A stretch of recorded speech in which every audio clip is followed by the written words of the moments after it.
నమస్తే. మొన్న ధర్మేంద్ర ప్రధాన్ అయితే రాజీనామా చేయడం అయితే జరిగింది. సో, ఇక్కడ స్టేట్ ఎడ్యుకేషన్ మినిస్టర్ కూడా రాజీనామా చేస్తే స్టేట్ బాగుపడుతది, పిల్లలకి న్యాయం జరుగుతది అని చెప్పేసి కూడా ప్రతిపక్షాలు మాట్లాడుతున్న పరిస్థితి. ఇదే అంశానికి సంబంధించి ప్రస్తుతం మాట్లాడడానికి మెట్టు సైమంత్ ఉన్నారు. అన్న చెప్పండి మరి ధర్మేంద్ర ప్రధాన్ రాజీనామా చేసిండు. ఇక్కడ రేవంత్ రెడ్డి రాజీనామా చేస్తే పిల్లల భవిష్యత్తు బాగుంటదని చెప్పేసి అంటున్నారు. అన్న బట్టి తెలివి తక్కువ ఏదో వాడి పేరు చెప్పమ్మా అంత నేను మాట్లాడుతూ పోయి తెలివి ఉందా అసలు వానికి ఎవడవాడు? తెలంగాణ పబ్లిక్ స్కూల్ అని చెప్పి దాదాపు నిరుపేద కుటుంబాలు 21 లక్షల పైచిల కుటుంబాలు తెలంగాణ పబ్లిక్ స్కూల్ ద్వారా నర్సరీ నుంచి ఇంటర్ చదువుకునే బాధ్యత తెలంగాణ రాష్ట్రంలో ఉంది. సిగ్గనిపించలేదా బీఆర్ఎస్ కానీ బీజేపీకి కానీ సిగ్గుమాటనికే? తెలంగాణ రాష్ట్రంలో విద్యాశాఖ మంత్రిగా ముఖ్యమంత్రి ఉండడం వల్ల తెలంగాణ అనే పబ్లిక్ స్కూల్ అనేది అది ఆసనమైంది, ప్రారంభించబడింది. నర్సరీ నుంచి ఎవరైతే కార్పొరేట్ స్థాయి విద్య 5 లక్షల రూపాయలు నెలకు సంవత్సరానికి పెట్టే విద్యని ఉచితంగా ఇస్తున్నటువంటి ఘనత రేవంత్ రెడ్డి గారిది. ముఖ్యమంత్రిగా విద్యాశాఖ మంత్రిగా పనిచేస్తున్నటువంటి నాయకత్వంలో తెలంగాణ రాష్ట్రం సుభిష్టంగా ఉంది. చదువుల పండుగ జరుగుతుంది తెలంగాణ రాష్ట్రంలో. చదువుల పండుగ అమ్మ మీకు చెప్తున్నాను, ఇంటర్కి 2 లక్షల రూపాయలు, ఒక 10కి 1 లక్ష రూపాయలు, నర్సరీకి 50,000 రూపాయలు ఒక స్కూల్ యొక్క ఫీజు. నిరుపేద కుటుంబాల్లో చదువుకుంటారా అమ్మ? చెప్పండి అమ్మ. కానీ నిరుపేద ఇంటికి చదువు ఉండాలనే ఉద్దేశంతో రేవంత్ రెడ్డి గారు ప్రతిష్టాత్మకంగా మానస పుత్రిక తెలంగాణ పబ్లిక్ స్కూల్ని స్థాపించి నర్సరీ నుంచి ఇంటర్ వరకు ఉచిత విద్యాన్ని కార్పొరేట్ స్థాయి విద్యను అందించి 21 లక్షలు పైగా కుటుంబాలు, నిరుపేద కుటుంబాలు అత్యున్నతమైన విద్య అభ్యసించాలి. దాని ద్వారా ఐఏఎస్లు కావాలి, డాక్టర్లు కావాలి, ఇంజనీర్లు కావాలి, లాయర్లు కావాలి, ఉన్నతమైన స్థాయిలో కుటుంబం ఉండాలి అని చెప్పే ఉద్దేశంతో పెడతా ఉంటే ఈ సిగ్గుమాల మాడుతుంది బీఆర్ఎస్. ఏం ముఖం పెట్టుకుని అంత పెద్ద క్యాండిడేట్ ర్యాలీ తీశారు, ట్రాఫిక్ మొత్తం జామ్ చేశారు, ఏం ముఖం పెట్టుకొని చేశారు అని చెప్పేసి కూడా అన్న సిగ్గు తప్పిన విధవ ఎవడు? సిగ్గుమాల మాటలు మాడదు ఆ విధవ ఎవడు? క్యాండిడేట్ అనేది దుర్మార్గులారా, మీరు తూటాలు పేల్చిర్రు, లాఠీలు పలగొట్టిర్రు విద్యార్థుల పైన. సిగ్గులేని మనుషులారా, ఢిల్లీ రాజధానిలో కావాలని ఉద్దేశపూర్వకంగా ఇంకేమనంటే విదేశకులు అంట. అరే దుర్మార్గులారా, చదువుకున్న విద్యార్థులు రాష్ట్రం దేశవ్యాప్తంగా 21 లక్షల మంది వాళ్ళు ఎగ్జామ్ రాసిరా, మర్చిపోయినారు దుర్మార్గులారా? ఎందుకంటే మాట్లాడుతున్నారు. మన ఇంట్లో కూడా విద్యార్థులు ఉన్నారు, మన కుటుంబంలో ఉన్నారు, మన వీధిలో ఉన్నారు, అది మర్చిపోకండి. ఎట్లా చూస్తారు? కొండా విశ్వేశ్వర రెడ్డి చేసిన వ్యాఖ్యలు ఎట్లా చూస్తారు? ఇక్కడ కాబట్టి మేము ఆపేసినాం, వేరే దగ్గర అయితే కాల్చి పాడేస్తున్నాయి. ఆ కొండా విశ్వేశ్వరరెడ్డికి అక్కర్లేదు, మనిషేనా అసలేనా? కాలుస్తారంటారా? నీ కుటుంబ సభ్యులు ఉంటే అట్లా మాడతావా? చెప్పండి. ఎంపీ చేసేదా? సెకండ్ టైం ఎంపీ అనుకుంటా లేదా? అసలు మనసు లేదా? మాట్లాడే విధానం కూడా మర్చిపోతే ఎట్లా బీజేపీ నాయకులు? అంత అహంకారమా? అంత బలుపా? అంటే విద్యార్థులు అంటే అంత చులకన్నా మీకు? చెప్పండి. అంటే మీరు ఎన్నికల్లో వాళ్ళతో ఓటేయించుకున్నారు, యువత ఓటు కావాలన్నారు, తీసుకున్నారు, పార్లమెంట్ సభ్యులయ్యారు, ప్రధానమంత్రులు అయ్యారు, కేంద్ర మంత్రులు అయ్యారు. కానీ ఇప్పుడు యువత ధర్నాలు చేస్తే మేము షూటింగ్ చేస్తాము, వాళ్ళ షూట్ చేస్తాము, కాల్చి పాడేస్తామంటే రేపు 2029 ఎన్నికల్లో మిమ్మల్ని కాలుస్తారు ఓట్ల ద్వారా. దుర్మార్గం. 40% పైగా యువత నుండి భారతదేశంలో, అతిపెద్ద ప్రజాస్వామ్య భారతదేశంలో మీరు దుర్మార్గంగా మాట్లాడి ఎవ్వరు కూడా ఎన్నికల్లో ఓటు హక్కు, నైతిక హక్కు లేనేలేదు. అయిపోయింది అంటున్నారు. 2 సంవత్సరాలు ఆగండి, మీ పని ఖతం అయిపోయింది, ఖచ్చితంగా మన ప్రభుత్వం వస్తుంది, మీకు న్యాయం జరుగుతుందని కేటీఆర్ ఇందిరా పార్కు దగ్గరకు వచ్చి నీళ్ళకు రాయకపోయకుండా ధర్నా చేసినటువంటి దుర్మార్గుడు కేటీఆర్. ధర్నా చౌక్ ఎత్తేసి ఇప్పుడేమో నీతి మాటలు మాట్లాడుతూ ఉన్నారు. ధర్నా అవసరం లేదు, ధర్నా చౌక్ అవసరం లేనటువంటి మీ నాయన మంత్రిగా ఉండే నువ్వు మూతబడి మాటలు మాట్లాడి ఇప్పుడేమో అదే ధర్నా చౌక్తో ధర్నా చేస్తున్న దుర్మార్గులారా, అసలు మీరు మనుషులేనా అడుగుతున్నాను. అసలు ఇంకా బంద్ చేయండి చిల్లర మాటలు, అహంకారపడి బంద్ చేయండి. విద్యార్థులని మోసం చేసిన పార్టీ ఉందంటే తెలంగాణ రాష్ట్రంలో బీఆర్ఎస్ పార్టీయే. 10 సంవత్సరాలు మీ అహంకారంతో ఒక్క వ్యక్తికి కూడా ఉద్యోగం ఇవ్వలేవు, ఒక నీట్ ఉద్యోగం, ఒక డిఎస్సి ఉద్యోగం ఇవ్వలేవు, ఒక నర్సింగ్ ఉద్యోగం ఇవ్వలేవు, ఒక టీఎస్పీ ఉద్యోగం ఇవ్వలేవు. నువ్వు మాట్లాడుతున్నావా? 10 సంవత్సరాల తెలంగాణ పబ్లిక్ సర్వీస్ కాలేదు. పబ్లిక్ సర్వీస్ గ్రూప్ 1 కానీ, గ్రూప్ 2 కానీ, గ్రూప్ 4 కానీ అయిందా? కాంగ్రెస్ పార్టీ వచ్చి 2 సంవత్సరాలు అయినాయి. 70,000 పైచీలకు ఉద్యోగాలు ఇచ్చే కదా భారతదేశంలో తెలంగాణ మాత్రమే. ఎస్ గల్లా అని చెప్తున్నాము. కాంగ్రెస్ పార్టీ రేవంత్ రెడ్డి గారి ప్రభుత్వంలో మేము ఘనంగా నిర్వహించిన ఉద్యోగాల పండుగ 70,000 ఉద్యోగాలు. ఒక్క ఉద్యోగం తక్కువ మాట్లాడదాం తల్లకుండా తారక రామారావు. 10 సంవత్సరాల అహంకారంగా విద్యార్థులను ఇబ్బంది నువ్వు సంఖ్య లేచింది నువ్వు.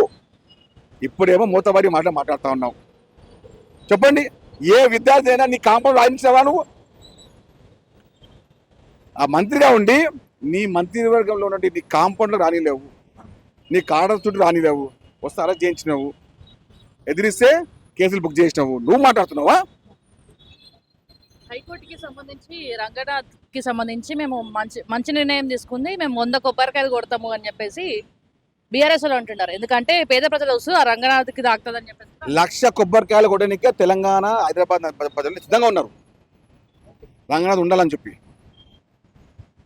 1,00,000 కొబ్బరికాయలు రంగనాథ్ ఉండాలని చెప్పి బీజేపీ నాయకులు, బీఆర్ఎస్ నాయకులు కబ్జా కోర్లకు తాబేదారులుగా, కాపలదారులుగా ఉంటున్నారు. అంటే రంగనాథ్ అది పేద ప్రజల మీదనే పనిచేస్తున్నాడు, బదాబాబులను ఉద్దేశించి అవన్నీ నేను ఏమంటున్నాను, బీజేపీ సంబంధించిన నాయకులు, బీఆర్ఎస్ సంబంధించిన నాయకులు, కబ్జాదారులు, భూ కబ్జా కోర్లు, దొంగతనంగా భూమిని ఆక్రమించే దుర్మార్గులకు మద్దతుగా బీఆర్ఎస్ పార్టీ 10 సంవత్సరాలు, ఈ 2 సంవత్సరాలు బీజేపీ పార్టీ వాళ్ళకు వత్తాసు పలుకుతా ఉన్నాయి. వద్దుంటారంటండి, బీఆర్ఎస్ సంబంధించిన నాయకులు వద్దంటారు, బీజేపీ నాయకులు వద్దంటారు. కానీ తెలంగాణ ప్రజానీకం, హైదరాబాద్ జంట నగర ప్రజలు హైడ్రా కావాలంటున్నారు, రంగనాథ్ కావాలంటున్నారు. హైడ్రా ఉంటే వాళ్ళ తీవ్ర రక్షణ ఉంటుంది అంటున్నారు, హైడ్రా ఉంటే వాళ్ళ ఆరోగ్య వాతావరణం ఏర్పడుతుంటున్నారు. ఇది దీనికోసం హైడ్రా కావాలి. చెరువులు అండి, ఇప్పుడు హైదరాబాద్ చుట్టుపక్కల లేక్స్ అని ఒక ఉంటుండే, ఇక్కడ ఉన్నాయండి? ఇక్కడ ఉన్నాయా చెప్పండి. మీరు ఎంక్వైరీ చేయండి, చెల్లించగా మీరు 10 సంవత్సరాలుగా దాదాపు 150 చెరువులను కబ్జా చేసిన దుర్మార్గులు ఇప్పుడు మాట్లాడుతూ ఉన్నారు. ఎవరండి మున్సిపల్ మంత్రి? ఇప్పుడు ఎవరుండండి? ఇదే కేటీఆర్ ఉండే. కొన్ని వందల కోట్ల ఎకరాలు దోచుకొని ఇప్పుడు మా హైదరాబాద్ అంటున్నాడు. హైడ్రా తెలంగాణ ప్రజల, హైదరాబాద్ ప్రజల ఒక చిరకాల వ్యవస్థ. హైడ్రా ఉంటే కొన్ని వందల ఎకరాల, కొన్ని లక్షల కోట్ల వ్యవస్థ ఇప్పుడు మనం కాపాడినాం. దాదాపు 500 ఎకరాల పైచిలకు ప్రభుత్వం కాపాడినాం మనము. దాని విలువ 50,000 కోట్ల పైగా ఉన్నది. చెప్పండి మీరే, ఎక్కడన్నా కానీ పోయి చేసిరా?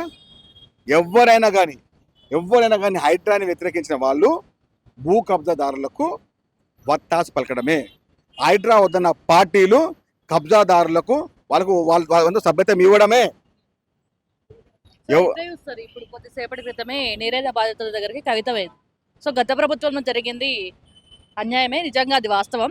సో ఇప్పుడన్నా ఈ ప్రభుత్వం అని ఆదుకోలే, వాళ్ళని ఎవరిని పట్టించుకోవట్లేదు అని చెప్పేసి కూడా అంటుంది. ఎక్స్ప్రెషియా కూడా ఇవ్వాలి మీరు అని చెప్పేసి అంటే కవిత గారు అన్న మాట వాస్తవమే. నేరెళ్ళ బాధ్యత, పూర్తి బాధ్యత అప్పటి బీఆర్ఎస్ ప్రభుత్వం చేస్తున్నారు. కాబట్టి ఫస్ట్ కల్వకుంట్ల తారక రామారావు రాజీనామా చేయాలి. నేరెళ్ళ సిరిసిల్ల కిందకి వస్తుంది. సిరిసిల్ల శాసనసభ్యుడు కల్వకుంట్ల తారక రామారావు రాజీనామా చేయాలి, క్షమాపణ చెప్పాలి.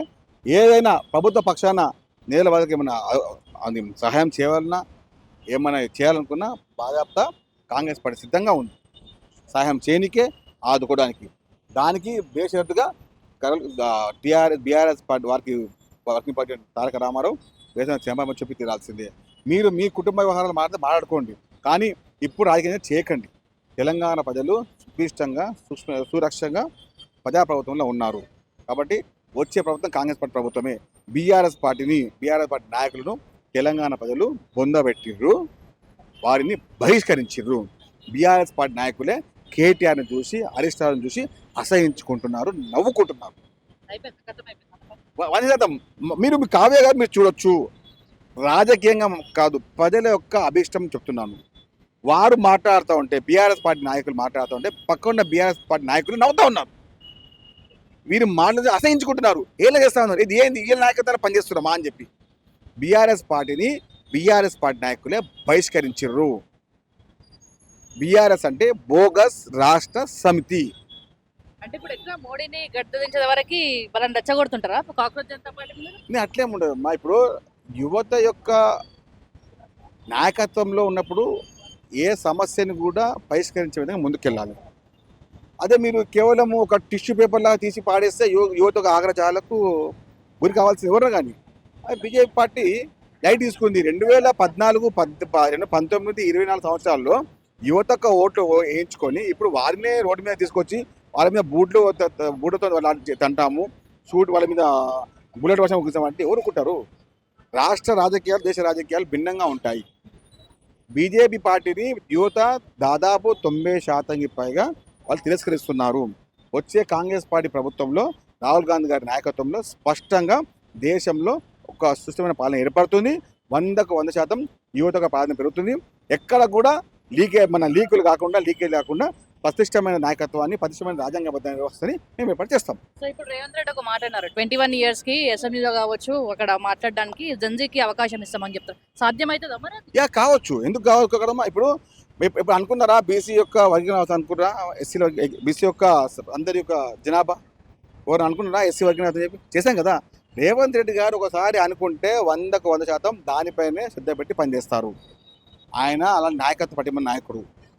రేవంత్ రెడ్డి గారు ఏదైతే నాయకత్వంలో ఉన్న సూచన చేస్తే దాన్ని స్పష్టంగా దానికి అనుగుణంగానే అడుగులు వేస్తారు. జెన్జీ వారికి రాజకీయ నేపథ్యం ఉంటే, రాజకీయ ప్రాధాన్యం ఉంటే భారతదేశం యువత యొక్క ఆధీనంలోకి వెళ్తుంది, స్పష్టమైన నాయకుల ఆధీనంలోకి వెళ్తుంది. తద్వారా దేశ భవిష్యత్తు బాగుంటుందనే ఉద్దేశమే ఆయన లక్ష్యం.